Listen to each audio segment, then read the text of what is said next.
Okay, so this is going to be my, I guess this is going to be my first recording, riding as I go. So we're going to talk about a few things. How am I doing with the Bullet 350 at 5,000 kilometers? So I've since taken it in for a change service at 5K. Leading up to 5K, I've had very little issues. There's been a couple of chain adjustments, lubrication. I did manage to strip a bolt off the front handlebar mount. The first service was done at 600 kilometers, and I've since done an oil change at 5,000 as well. So having gotten it back from the service, I did have the technician listen to the engine, and noted that a tappet adjustment probably isn't necessary. So I took his word for it, and I don't sound anything weird. The thing that he specifically mentioned was to listen for irregularities in the sounds. So if anything sounds irregular, there is no pattern to it, chances are you might need your valve settings checked. So I took his word for it, and I think I'm feeling pretty good. I haven't noticed anything different from what I've always heard as far as the valves went. So I'm feeling pretty good about that, and I think given enough time, I will attempt the valve setting and checking the clearances myself. Still got to get the tools for it. And this is going to be a bit of a rant. This video is my first time just riding and talking. I hope it's recording, but hey, a lot more rides, a lot more talks. Anyway, we're right now in the Port Credit River area. I just finished my ride to the Polytechnic / college that I teach at. And I want to make this trip. It's about an hour and a half ride commute, and I wanted to double check and see if I want to make sure I can do this route. So it's a nice cool summer day, and Waze is taking me on the scenic route. Could have grabbed the hot dog right there. Yeah, so 5,000 service done. I'm taking it out for a bit of a ride just to kind of check my commute route. And it's been going pretty good. I personally felt the 5K service, after having done the oil changes and not needing the valve adjustments, everything was pretty easy and standard. I probably am leaning towards servicing as much of this motorcycle myself as I can, and following that 10K service checklist, and try to do as much as I can. And yeah, that's what I'm going to aim to do. I want to talk about a few things. Namely, is 350 enough? And I want to make some rambles on photography itself and similarities, I guess you could say similarities between picking up photography, having a career in that, and picking up another kind of a lifelong pursuit and a lifelong hobby like motorcycling. So what I want to first talk about, I guess, is 350 enough? First of all, I am not riding highways, and the only concern I have with the 350 when it comes to power, and I've accepted the fact that this is going to be more of a casual ride type cruiser standard motorcycle. I have only had concerns with the power when I am climbing up hills at substantial speeds. So hitting an incline, 80 kilometers, 100 kilometers, and wanting to accelerate, that it doesn't give you a lot of ceiling there. Very little room to climb. So, I don't know how to address that. Maybe that involves me aggressively shifting down or just maintaining a higher top speed as I hit hills. I don't really know. I have to figure that out and see what works for me. As far as anything else about the 350, power-wise, you know, it is a motorcycle that I feel is more of a standard motorcycle. I'm not looking to do anything crazy on a motorcycle like this. So it has adequate power, I feel, provided you're not trying to make way on highways.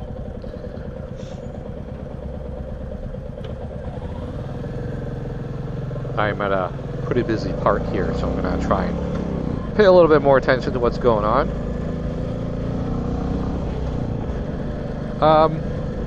Yeah, is the 350 enough? I love the sound. I think the power is adequate for what I need a motorcycle to do for myself. And if I do feel like I want to raise my skill set, which I really don't see at the moment, and I just mean, the people that do the courses and the track days and all that advanced motorcycling, I don't feel like I need to be there, if ever.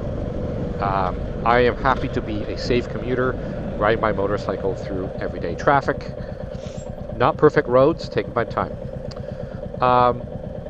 I have had this issue with things like kayaking, which is one of my other things that I enjoy doing. But the funny thing is, with kayaking, you get a lot of guys who want to go the full. A lot of people feel like they pick up a hobby and they want to run the whole gambit. Like they want to push it as far as they could, and I've realized I've hit somewhat of a contentment with that when it comes to things like kayaking, because I have a kayak that allowed me, I have and had a kayak that allowed me to simply be on the water, enjoy the scenery, and take photographs. There are people that want to take up kayaking, and what they want to do is, go to the ocean, go to the sea, navigate under the stars, and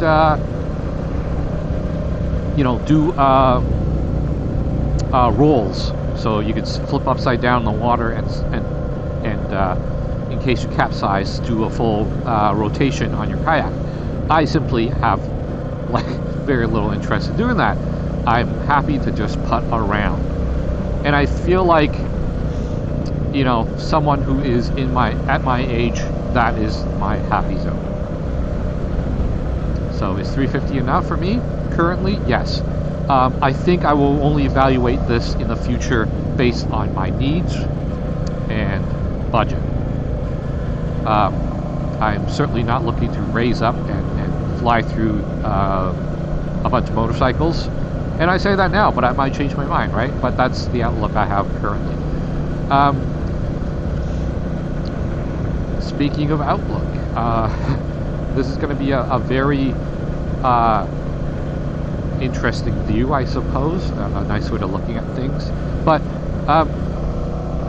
having now ridden a motorcycle for half a year and logged 5,000 kilometers, you hear a lot of stuff on the news about accidents, especially in the peak of summer. I mean, it's nuts.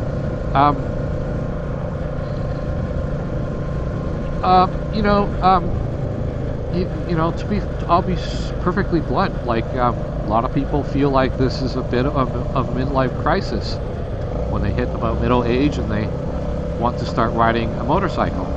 But I kind of feel like, having done that, I feel a little different. I feel like this is middle age freedom, and not freedom in the sense of adventure, or stories and things going on in the world, and going on epic journeys. I mean, it's midlife freedom in that if you embrace motorcycling and you enjoy it, obviously you are very well aware of the consequences of motorcycling, things that could happen. You kind of just by plugging your butt in the seat, you kind of accept that.